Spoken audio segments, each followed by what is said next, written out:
فاتحہ۔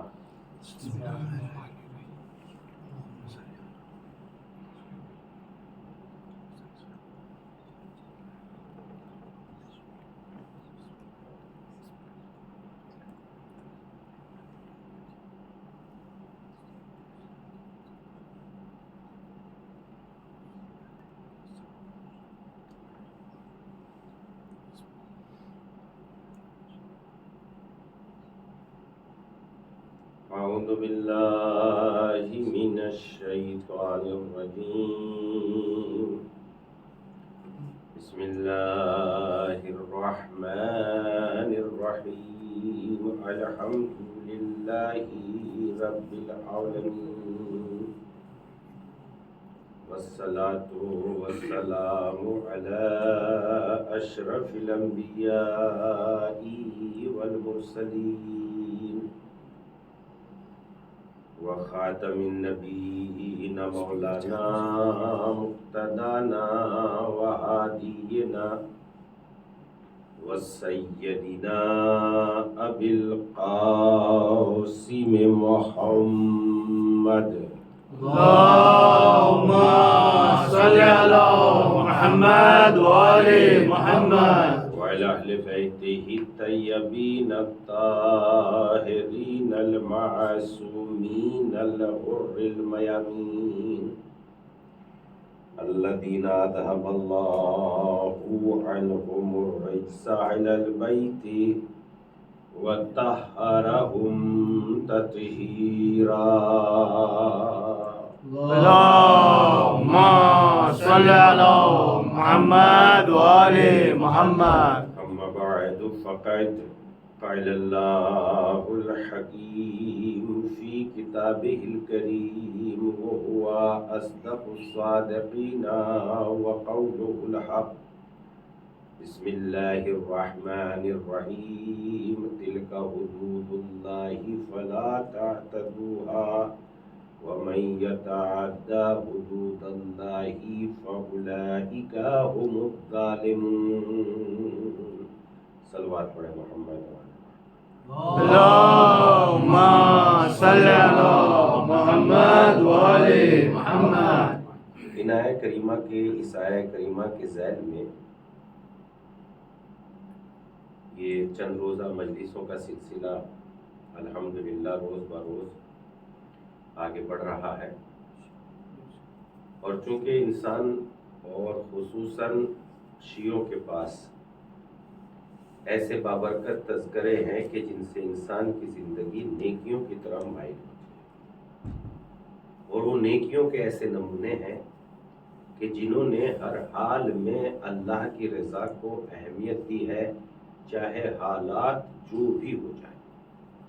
اولاد اگر راہ خدا میں درکار ہوئی تو اللہ کی راہ میں انہوں نے پیش کی، گھر جل گئے، قبیلے کاٹ دیے گئے، قتل کر دیے گئے، لوگوں کو راہ خدا میں شہادت کے درجوں تک پہنچا دیا گیا.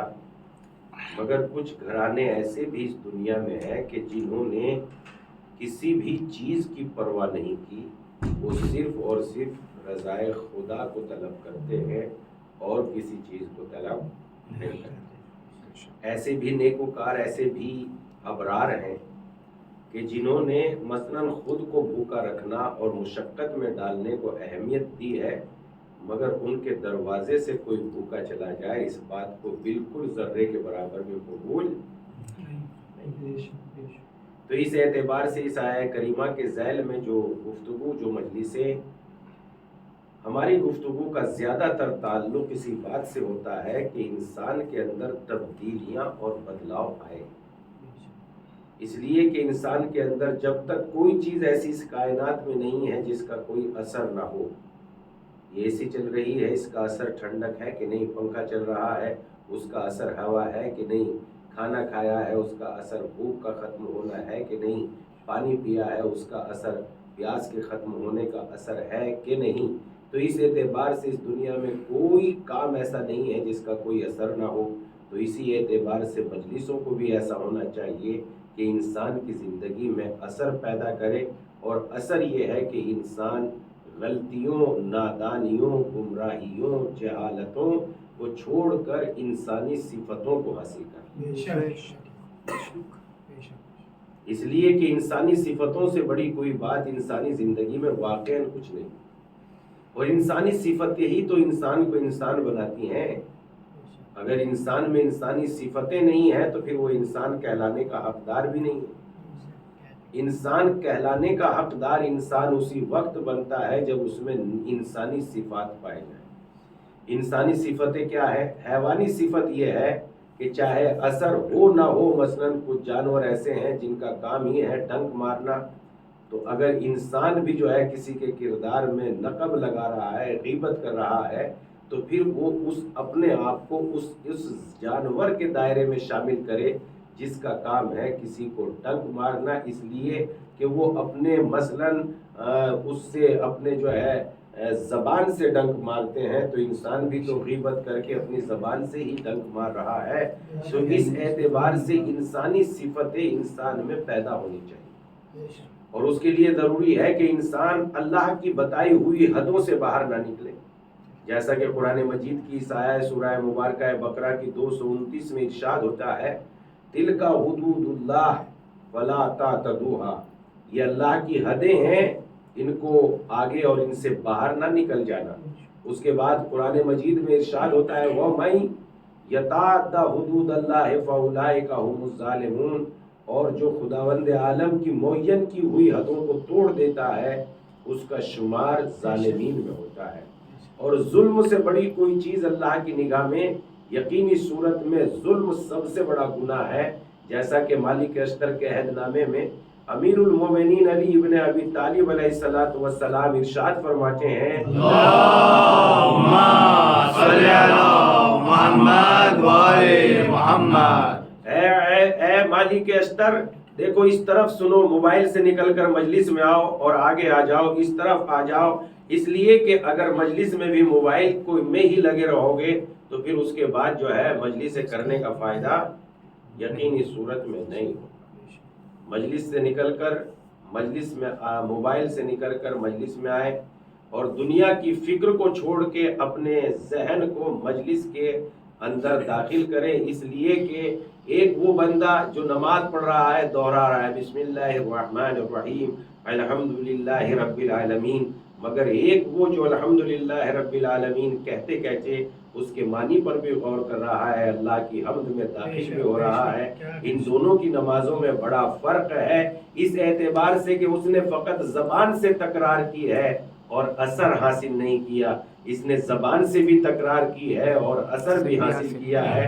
اس لیے کہ جب انسان اللہ کی حمد و ثنا کرتا ہے اور دل و دماغ میں اس کے معنی کو جگہ دیتا ہے تو انسان کی آنکھوں سے بے ساختہ پانی اور آنسو نکل جاتا ہے، اور اللہ نے اس آنسو کے قطرے کے سلسلے میں یہ ارشاد فرمایا، تمہاری دنیا میں سے خداوند عالم کی بارگاہ میں دو بڑی ہی محبوب چیزیں ہیں، ایک وہ جو خوف خدا سے تمہاری آنکھوں میں آنسو آ جائے، اور ایک وہ مجاہد کا خون کا قطرہ جو راہ خدا میں اس کے بدن سے نکل کر گر جائے۔ دنیا کی ساری طاقتیں ایک طرف، خدا کی بارگاہ میں ان خوف خدا سے دو قطرہ آنسو کا آنا ایک طرف، اس لیے کہ جس کے دل میں خوف خدا پیدا ہو جاتا ہے وہ گناہوں سے دور ہو جاتا ہے، اور انسان کا کمال ہی یہ ہے کہ وہ گناہوں سے دور ہو جائے۔ کلمہ نمبر، اور میں آپ کی خدمت میں اس بات کی تشریح کروں گا کہ جو لوگ گناہوں سے کسی کو بچا لیتے ہیں، قرآن مجید میں اس کا جو اجر و ثواب بیان کیا ہے، خدا کی قسم نہ قلم تحریر کر سکتے ہیں نہ زبانیں بیان کر سکتی ہے،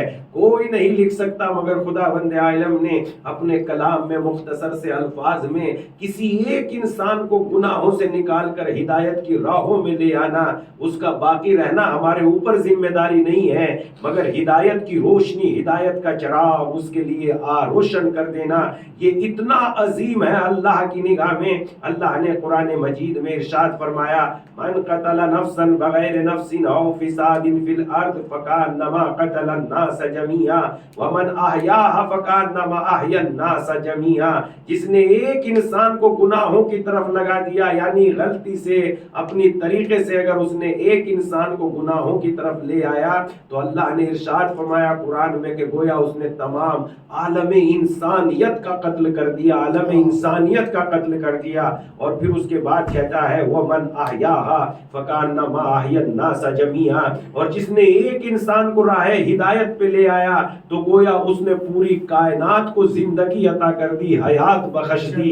آپ ذرا غور کریں پوری کائنات میں کتنے انسان ہیں اور کتنے پیدا ہونے والے ہیں نہیں معلوم، اس کے اعتبار سے آپ اس کا اجر و ثواب دیکھیں کہ اگر انسان کو گناہوں سے ایک انسان نکال لایا ہے تو اللہ کہتا ہے اس نے پوری انسانیت کو حیات دے دی، اس نے پوری انسانیت کو زندگی دے دی۔ ہمارے بس کی بات نہیں ہے کہ ہم کسی کے ایک لمحہ بھی بڑھا دے، مگر حیات بخش انسانیت اتنے کمال کی ہے کہ خداوند عالم اسے پوری انسانیت کی زندگی کے برابر قرار دیتا ہے۔ ہم اتنے مجبور ہیں کہ ایک لمحے کی زندگی نہیں بڑھا سکتے، مگر گناہوں سے نکال کر اگر ہم نے کسی کو ہدایت کی طرف لے آئے اور اس نے اللہ کی بارگاہ میں سجدہ کر لیا تو کیا کہنا، خدا کی قسم اس نے پوری انسانیت کو جو ہے زندگی نہ ہے، پوری انسانیت کو۔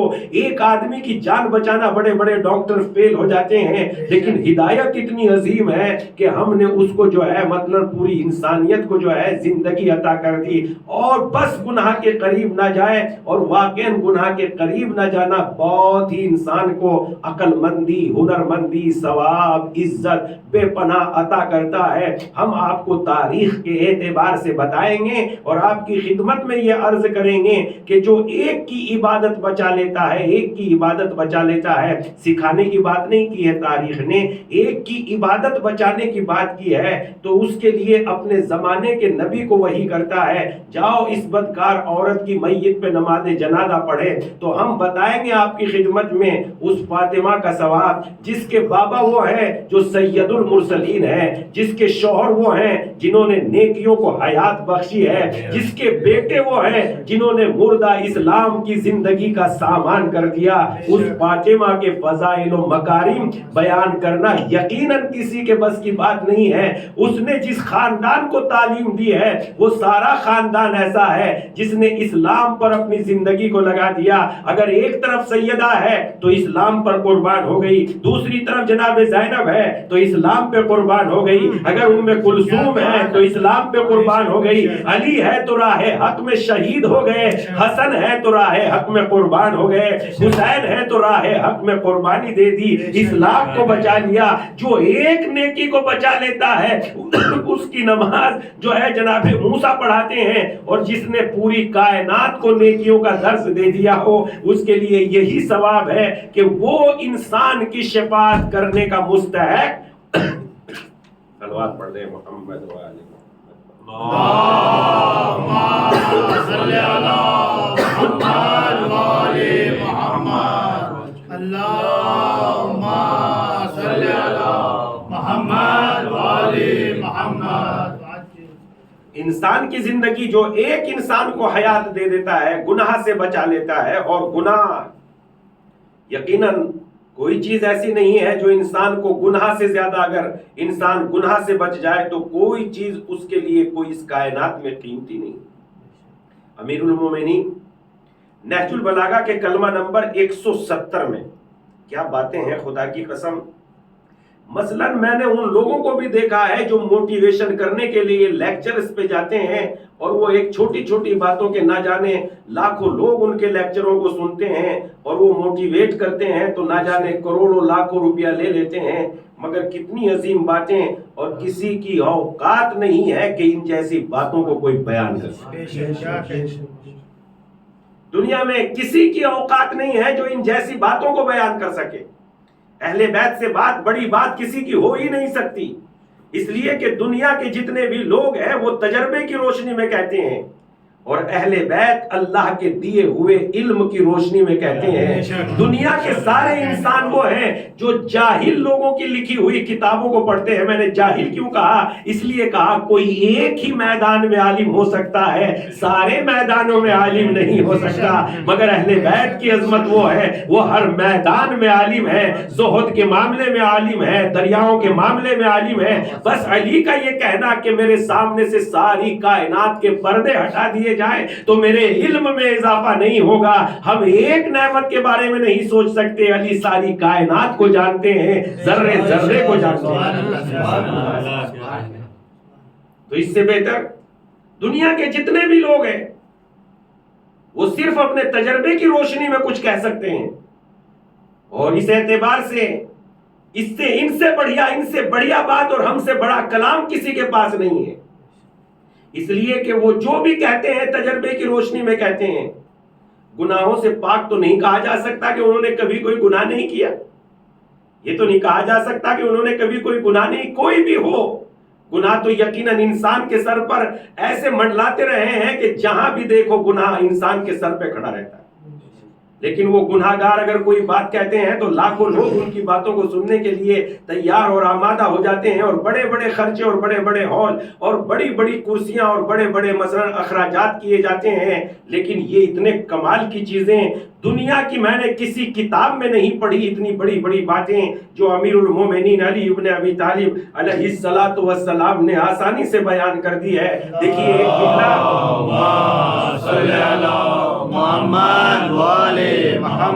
میں آپ کی خدمت میں پیش کرتا ہوں، آپ کی اس کی لذتیں محسوس کیجئے، میں بھی آپ کی خدمت میں اس کی لذتیں محسوس کروں گا انشاءاللہ۔ آپ دیکھیے امام ارشاد فرماتے ہیں کلمات حکمت میں سے کلمہ نمبر 170، کیا فرماتے ہیں امام؟ ترک الذنب احون من طلب التوبہ، توبہ کے طلب کرنے سے گناہ کو چھوڑ دینا کہیں آسان ہے، توبہ کے طلب کرنے سے گناہ کو چھوڑ دینا کہیں آسان ہے توبہ کے طلب کرنے سے۔ یعنی اگر انسان جو ہے یہ کہے کہ میں گناہ کے بعد توبہ کر لوں گا، اگر توفیق توبہ ہی نہیں ملی، اور پھر توبہ کرنا اتنا آسان نہیں ہے جتنا گناہ چھوڑنا آسان ہے، اس لیے کہ توبہ کب وقت میں آتی ہے، وجود میں آتی ہے۔ اگر ہمارے پاس کسی کے حقوق ہے تو توبہ کا مطلب یہ نہیں ہے کہ ہم کہیں اللہ میری توبہ، پہلے تو ان حقوق کو واپس کرنا ہے، حالات ہے کہ نہیں ہے تو ہم پہلے ان حقوق کو ادا کریں، اور پھر ایسے نہیں حساب جڑتا جیسے ہم حساب جوڑتے ہیں۔ مثلا ہم نے 10 سال پہلے کسی کے 5 روپے حق کے غصب کیے تھے اور ہم کہنے لگے میں اس کے 5 روپیہ واپس کر دوں، نہیں، یہ 5 روپیہ واپس نہیں ہے، بلکہ ہم اس اعتبار سے جوڑے اگر وہ مثلا وجود میں آتے، رولنگ میں آتے تو وہ 5 روپیہ جو ہے کتنوں میں تبدیل ہو جاتے، تو انسان حق ادا نہیں کر سکتا۔ اسی لیے امام نے فرمایا احون الذنب و ترک التوبہ، احون الذنب یعنی ترک گناہ، ترک الذنب احون من طلب التوبہ، یعنی گناہ کا ترک کرنا، گناہ کا چھوڑنا توبہ کے طلب کرنے سے کہیں زیادہ آسان ہے۔ اس لیے کہ موقع ملا ہے کہ نہیں ملا، اس لیے کہ جب ہم چاہتے ہیں جناب، ہم دیکھتے ہیں اصحاب کہف کے اعتبار سے ہم دیکھتے ہیں جب اصحاب کہف کے اوپر دیواریں چلوا دی گئی تو اس وقت یہ لوگ اٹھے 309 سال سونے کے بعد، اور انہوں نے دیکھا کہ ایک دیوار چنی ہوئی ہے جسے ہٹا نہیں سکتے تھے، نہ ہتھوڑے تھے، نہ پتھر تھے، نہ اینٹ تھی جس پہ یہ مار سکیں۔ ان میں سے ایک آدمی آگے بڑھا، پروردگارا تو جانتا ہے میرے یہاں ایک مزدور آیا تھا اور اس مزدور نے میرے یہاں مزدوری کی تھی، اس کی مزدوری 2 درہم بنتی تھی، مگر وہ نہ مزدور نہ جانے کہاں چلا گیا، میں نے اس کے 2 درہم کو تجارت میں لگا دیا، وہ کئی سال کے بعد آیا تو میں نے اسے 10,000 درہم تیری رضا کی خاطر اسے 10,000 درہم عنایت کیے، تو اللہ نے اس دیوار میں در بنا دیا۔ جب ایک کا حق ادا کرنے سے دیوار میں در بن سکتا ہے تو جس علی کی گردن پہ کسی کا حق نہ ہو، اگر وہ آ رہا ہوگا تو خانہ کعبہ میں تو در بن ہی جائے گا۔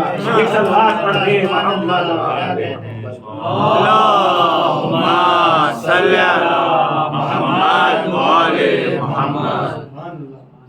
بھئی جب ایک کسی کے 2 درہم ادا کرنا جو انصاف کا اتنا عظیم پیکر ہے، جو انصاف کے اتنے عظیم دولت مند ہے، جنہوں نے انصاف کے سلسلے میں جارج جرداق اپنی کتاب میں کہتے ہیں قتل علی فی محرابہ لشدت عدلہ، علی کو اس لیے محراب میں قتل کر دیا گیا کہ علی ایک عدالت اور صاف انصاف کرنے والے انسان تھے۔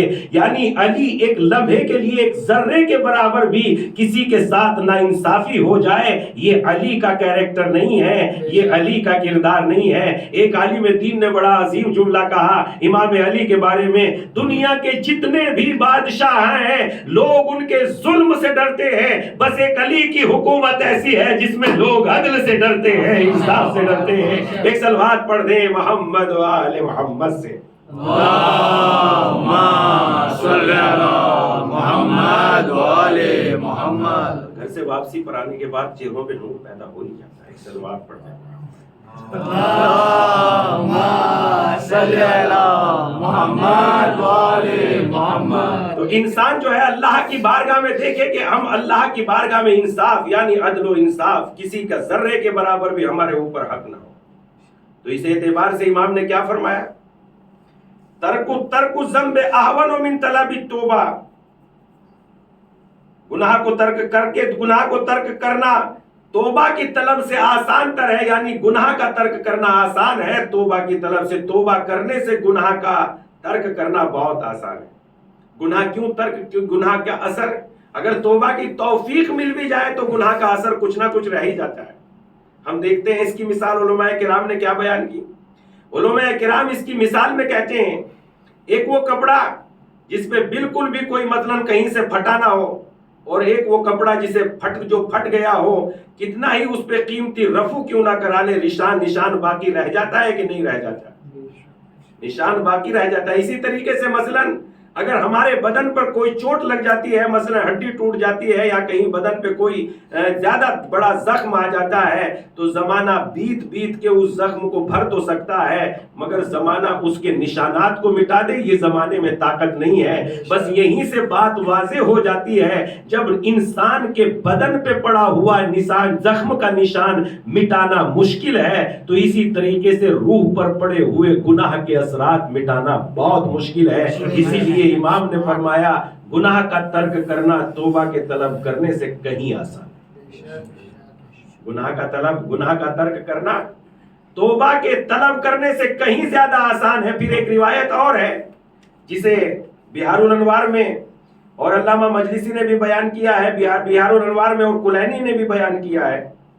یہ حدیث حضرت امام موسیٰ کاظم علیہ الصلوۃ والسلام کے حوالے سے ہے. اللہم صلی علی محمد وآل محمد. ارشاد فرماتے ہیں امام, دیکھیے کتنی عظیم عظیم باتیں ہیں خدا کی قسم. اگر سونے کے ترازو میں بھی ان باتوں کو تول دیا جائے تو سونے کی حیثیت کیا ہے. کیا ارشاد فرماتے ہیں, توجہ سے سنیے. میں تمہیں ایک حقیقت بتاتا ہوں. امام نے فرمایا میں تمہیں ایک حقیقت بتاتا ہوں. اور حقیقت کیا ہے؟ بہت توجہ سے سنیے. میں تمہیں ایک حقیقت بتاتا ہوں, جس پر کوئی قرض نہ ہو وہ شخص اس سے زیادہ بے فکر ہوتا ہے جو قرض دار ہوتا ہے. قرض انسان کو کیسے ٹوکے لگاتا رہتا ہے اور ہر وقت جب بھی یاد آ جاتا ہے تو انسان پریشان ہو اٹھتا ہے کہ نہیں ہو اٹھتا. اسی لیے امام نے فرمایا تمہیں میں ایک حقیقت بتائے دیتا ہوں, وہ انسان بہت مطمئن ہوتا ہے جس پر کسی کا قرض نہ ہو اس انسان کی بنسبت جو قرض دار ہو. قرض دار ہمیشہ پریشانیوں میں, یعنی انسان قرض کو نہیں بھولتا, اس کی ادائیگی کو نہیں بھولتا. تو اس اعتبار سے پھر امام نے دوسری بات فرمائی, اور وہ انسان جس نے گناہ نہ کیا ہو وہ اس شخص سے کہیں زیادہ مطمئن ہوتا ہے جو گناہ کا مرتکب ہو جاتا ہے. لہذا یہ اتنی عظیم باتیں ہیں کہ ہم اپنی مجلسوں میں, اپنے لیکچروں میں, اپنی گفتگو میں ان باتوں کو عام کرا جائے اور ان باتوں کو سب تک پہنچا دیا جائے کہ نہج البلاغہ میں امیر المومنین نے کیا فرمایا احسن انداز میں پہنچا دیا جائے. اس سلسلے میں مناسبت کے اعتبار سے جناب کلینی نے ایک واقعہ بیان کیا ہے. بہت توجہ سے اس واقعے کو سنیے. واقعہ تو سنا ہوا ہوگا لیکن آج اور اچھے انداز میں ہم آپ کی خدمت میں پیش کرتے ہیں. واقعہ کیا ہے؟ کلینی بنی اسرائیل کے ایک عابد کے بارے میں گفتگو کرتے ہیں اور تحریر کرتے ہیں کہ بنی اسرائیل کا ایک عابد تھا جو پہاڑوں میں جا کے, جنگلوں میں جا کے بڑی عبادتیں کرتا تھا. اس جملے کو یاد رکھیے گا جو ہم نے آپ کی خدمت میں پیش کیا ہے. یعنی جناب سیدہ کی عظمتوں کو کون بیان کر سکتا ہے؟ جس نے ایک انسان کی نیکی کو بچا لیا. اس زمانے کے موسیٰ نے نماز میت پڑھائی جبکہ گناہ گار تھی, اور جس نے نیکیوں کو وجود بخشا ہو, جس کے خاندان سے نیکیوں کو سلیقہ ملا ہو, جس کے خاندان میں نیکیوں کی بقا ہوئی ہو, جس کے خاندان سے دین بچا ہو, جس کے خاندان سے اسلام باقی رہا ہو, جس کے خاندان میں ہر کوئی حجت خدا ہو. علی ہو تو حجت خدا, حسن ہو تو حجت خدا, حسین ہو تو حجت خدا, زین العابدین ہو تو حجت خدا, خدا محمد باقر ہو تو حجت خدا، جعفر صادق ہو حجت خدا، امام موسیٰ کاظم ہو تو حجت خدا. ارے جس کی نسل میں سلسلہ، اور یہی وجہ ہے ہمارے گناہوں کی وجہ سے یہ دنیا کبھی کی برباد ہو چکی ہوتی. کوئی اولاد زہرا ہے جس کی وجہ سے یہ گناہوں کے باوجود یہ دنیا باقی ہے. اگر یہ اولاد زہرا نہ ہوتی تو نہ دنیا بچتی، نہ اس کا کوئی ریزہ اور نعمتیں بچتی. تو اس اعتبار سے جب کوئی ایک کی نیکی بچا لیتا ہے اس کا اجر کیا ہے؟ ایک نیکی کو بچا لیتا ہے، ایک نیکی. جب کوئی ایک نیکی کو بچا لیتا ہے تو اس کا اجر کیا ہے؟ اس کا ثواب کیا ہے؟ اس کی عظمت کیا ہے؟ اللہ اکبر. ایک نیکی، ایک عام انسان نے ہی نیکی کی ہے. ایک عام انسان کی عبادت اور معصومین کی 2 رکعت نماز اور بندہ خدا کی کسی کی ہزاروں رکعت نماز نہیں پا سکتی، نہیں پہنچ سکتی. مثلا معصوم نے جو 2 رکعت نماز پڑھی ہے اور ایک انسان نے نہ جانے کروڑوں رکعت نماز پڑھی ہے، یہ نہیں پہنچ سکتا وہاں تک. اس اعتبار سے معصوم کی پوری ذہنی طاقت خدا کی طرف لگی رہتی ہے، اور بندے کی پوری نمازوں میں پوری ذہنی طاقت کبھی ادھر لگ جاتی ہے کبھی ادھر لگ جاتی ہے. میاں مجھے پسند نہیں ہے اگر آپ میری مجلس میں ادھر ادھر دیکھنے لگیں تو میں بار بار کہوں گا میری طرف دیکھیے، میری طرف دیکھیے. جب بے رخی بندے کو پسند نہیں ہے تو یہ بے رخی خدا کو کہاں سے پسند ہو سکتی ہے؟ مگر کمال ربوبیت یہ ہے کہ اتنی بے رخیوں کے بعد بھی خدا ہماری نمازوں کا اجر و ثواب لکھ دیتا ہے، اور کہتا ہے اگر نماز میں 10 لوگ پڑھنے والے ہو جائیں تو ملک جو ساری کائنات کے بارش کے قطروں کا حساب رکھ سکتے ہیں، وہ جو ہے نماز پڑھی ہوئی با جماعت کا حساب نہیں رکھ سکتے. تو اس اعتبار سے ہم غور کریں اور دیکھیں کہ اللہ کی بارگاہ میں ایک نیکی کو بچانے کا کتنا ثواب ہے. ایک نیکی، ایک انسان، یہ جتنا بھی بڑا عابد ہوگا تو یقیناً عام ہی انسان، چاہے جتنا بڑا ہو جائے.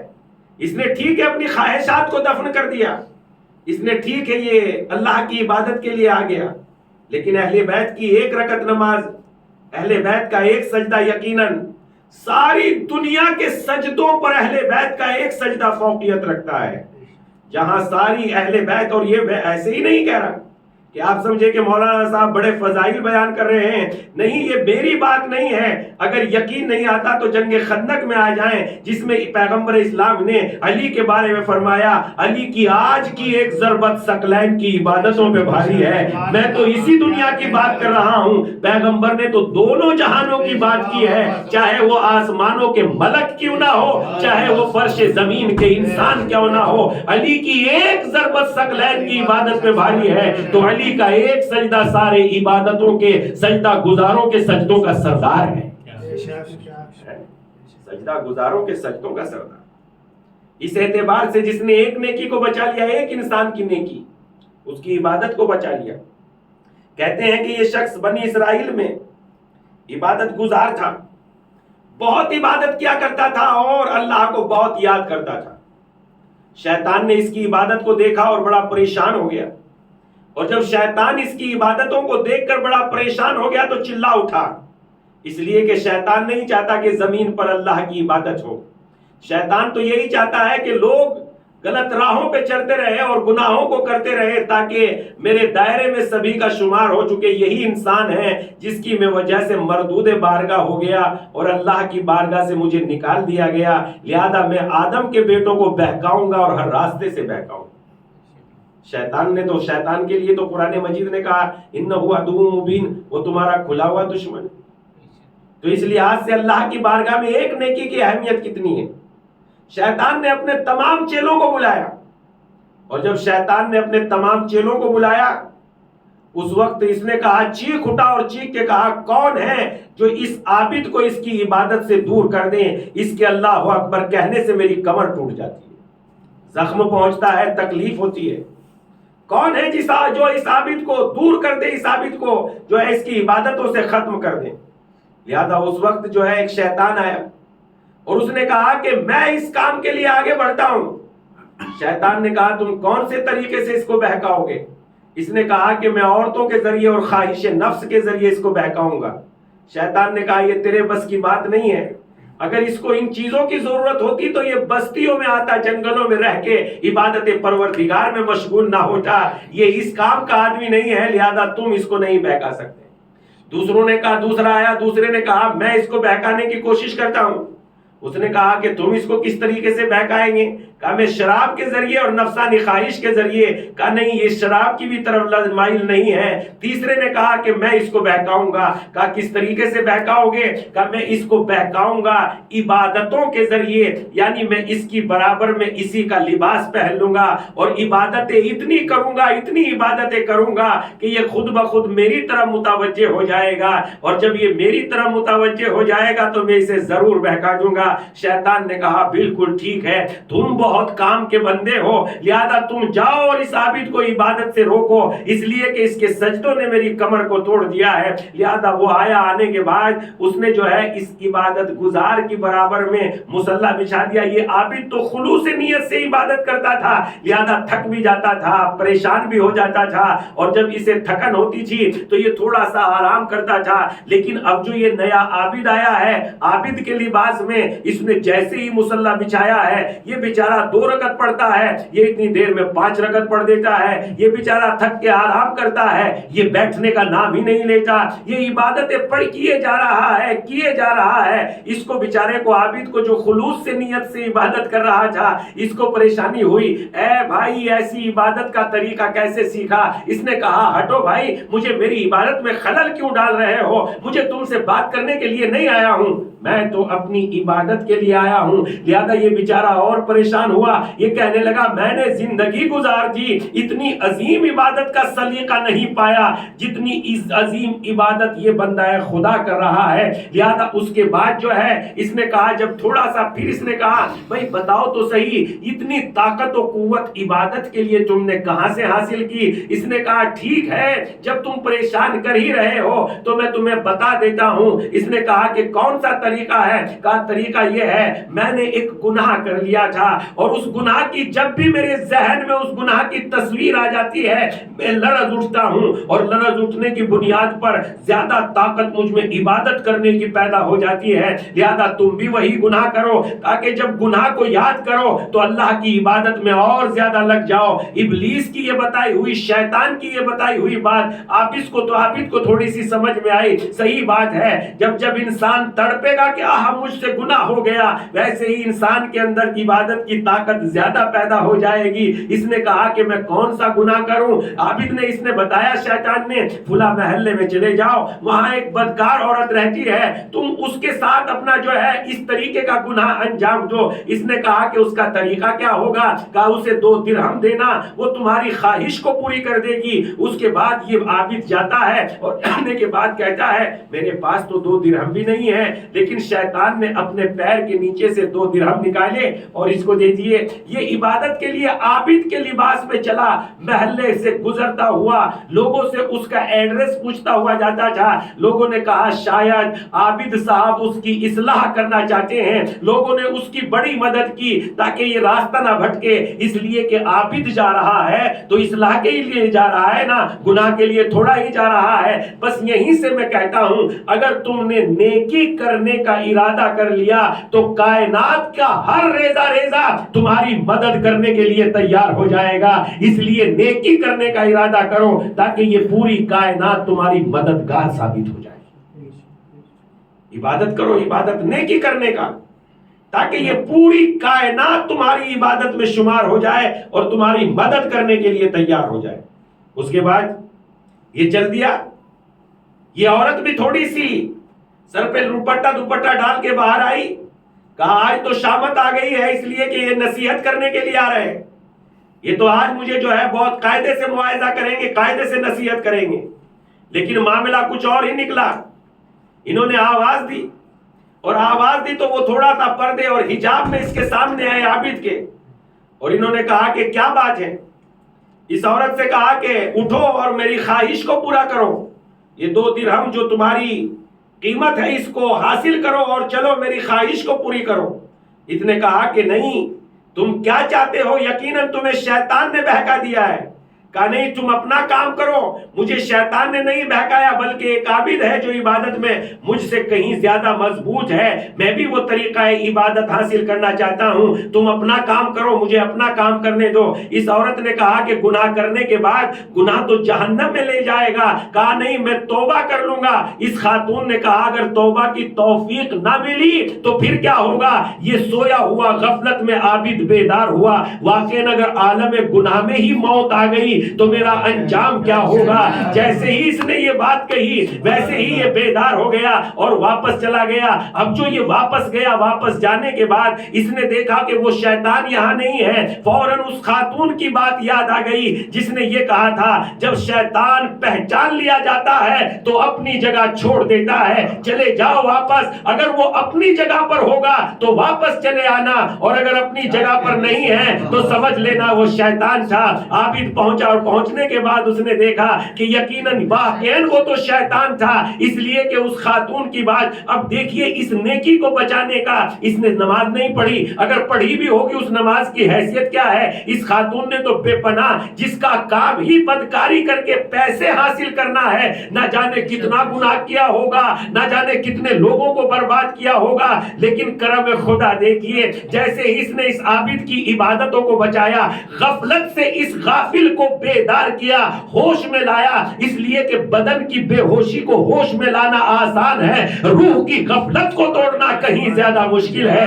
ایک صلوات پڑھ دے محمد و آل محمد پر۔ اللہم صلی علی محمد و آل محمد۔ روح کی غفلت کو توڑنا کہیں بہت زیادہ مشکل ہے، روح کی غفلت کو توڑنا۔ اور روح کا اگر انسان غافل کو بیدار کر دے تو پھر اس کی عظمت ہی کیا ہے؟ روح کی غفلت کو جو توڑ دے، خدا کی قسم، روح کی غفلت کو جو توڑ دے وہ بہت بڑا انسان ہوتا ہے۔ اس لیے کہ غفلت، امام نے ارشاد فرمایا شراب کا نشہ تو 2-3 گھنٹوں میں اتر جاتا ہے مگر تکبر کی غفلت برسوں تک نہیں ٹوٹتی۔ اس اعتبار سے غفلت سے انسان کو نجات دینا یہ سب سے بڑی کامیابی ہے۔ غفلت، یہ مجلسیں غفلتوں کو تو غافلوں کو ہی تو بیدار کرتی ہیں، ورنہ قرآن تو نہیں آئے گا، نہیں تاریخ تو نہیں آئے گی، نہیں۔ اور اس کے بعد ان کا اتنا ثواب ہے کہ اللہ نے اس فرش پر بیٹھنے والوں کے بھی گناہوں کو معاف کرنے کا اعلان کیا۔ تو اس اعتبار سے غفلت ٹوٹی، بیدار ہوا، اور جب غفلت ٹوٹی بیدار ہو گیا، ایک انسان کو بیدار کرنے کا ثواب اتنا ہے، اللہ کا کرم یہ نازل ہوا کہ اسی رات اس خاتون کا انتقال ہو گیا۔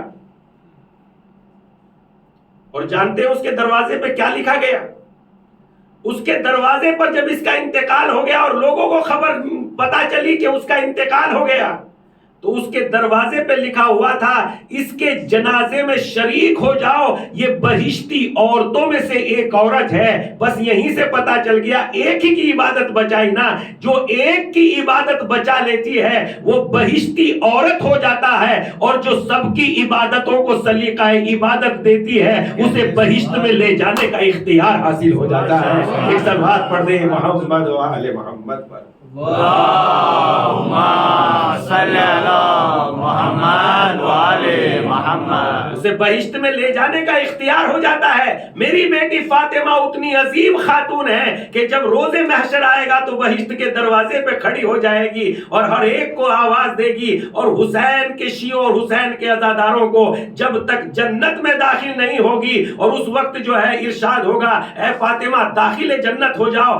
یا اللہ ابھی داخل جنت نہیں ہو سکتی جب تک کہ حسین کے عزادار داخل جنت نہ ہو جائیں، حسین کے چاہنے والوں کے گناہوں کو معاف کر دے۔ بس یہیں سے پتا چلا جو انسان نیک ہوتا ہے یا نیکی کو بچا لیتا ہے وہ بہشتی تو ہو سکتا ہے، جنت کا مالک نہیں ہو سکتا، مگر جو طریقہ عبادت بتاتا ہے، نیکی بتاتا ہے، وہ بہشت کا مالک ہوتا ہے، کوثر کا مالک ہوتا ہے، شفاعت کا حق اسے خدا عطا کر دیتا ہے، اور وہ جنت میں گناہگاروں کی شفاعت کر کے داخل جنت کرنے کا حق رکھتا ہے، داخل جنت کرنے کا حق رکھتا ہے۔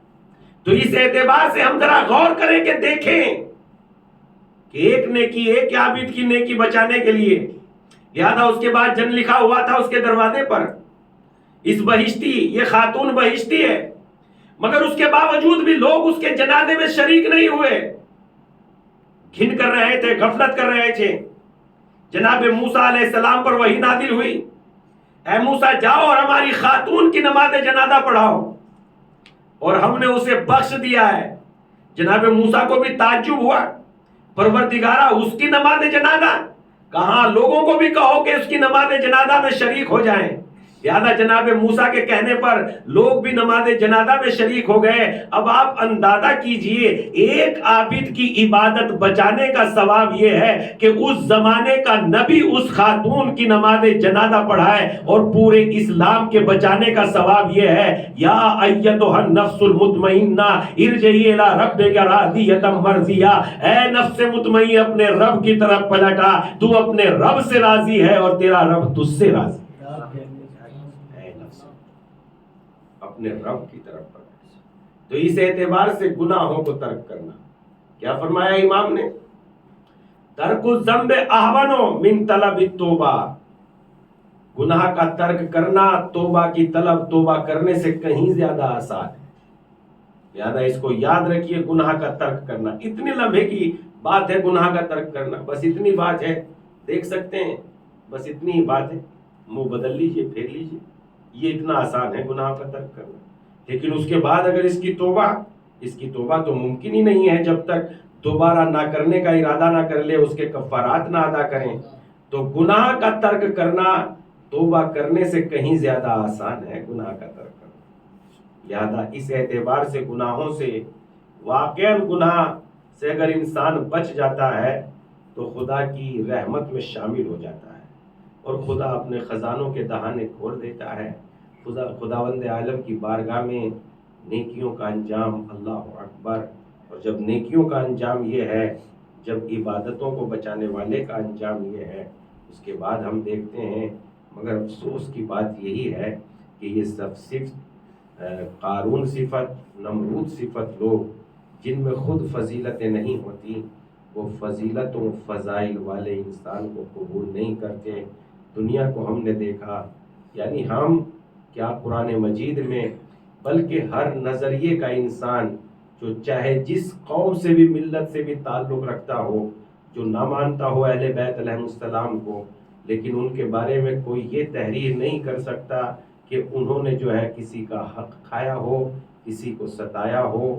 اللہ اکبر، ایسے نیک گزار بندے، اور ان بندوں کے دروازوں پر آگ اور لکڑیوں کا جمع کرنا، اور ان بندوں کے دروازے پر ایسے نیک گزار انسان اتنے عظیم ہونے کے بعد بھی آپ دیکھتے ہیں قتل کا سبب بن گیا، اور لوگوں نے امام حسین علیہ السلام کو قتل تک کر دیا۔ اور جب قتل تک کر دیا، کوئی ایک بتائیے جس کے قتل کے اسباب نہ کیے گئے ہوں۔ علی کیسے شہید ہوئے؟ راہ خدا میں قتل کر دیے گئے، سر مبارک پر ضربت مار دی گئی۔ ذرا دیکھو تو صحیح، امام علی علیہ السلام، کیا ان جیسا کوئی نیک، انصاف ور، سچا، صادق، اہمیت، امین، ان سے بڑا کوئی ہو سکتا ہے؟ یقیناً ان سے بڑا کوئی نہیں ہو سکتا، جو پیغمبر اسلام کے بھی محبوب ہیں، اللہ کے بھی محبوب ہیں۔ اور محبوب کا ثابت کب ہوگا؟ میں کل علم اس کو دوں گا جسے اللہ بھی دوست رکھتا ہے، اس کا حبیب بھی دوست رکھتا ہے۔ تو امام علی علیہ السلام اللہ کے بھی محبوب ہیں، پیغمبر اسلام کے بھی محبوب ہیں، اور اس کے بعد فاطمہ الزہرا یعنی پیغمبر اسلام سے اتنی محبت رکھتی تھی، اتنی محبت رکھتی تھی، اور اللہ کے نبی اپنی بیٹی سے اتنی محبت کرتے تھے، جب سفر پہ جاتے تھے تو سب سے آخر میں اپنی بیٹی سے ملاقات کرتے، اور جب سفر سے آتے تو اپنی بیٹی کا چہرہ سب سے پہلے دیکھتے تھے۔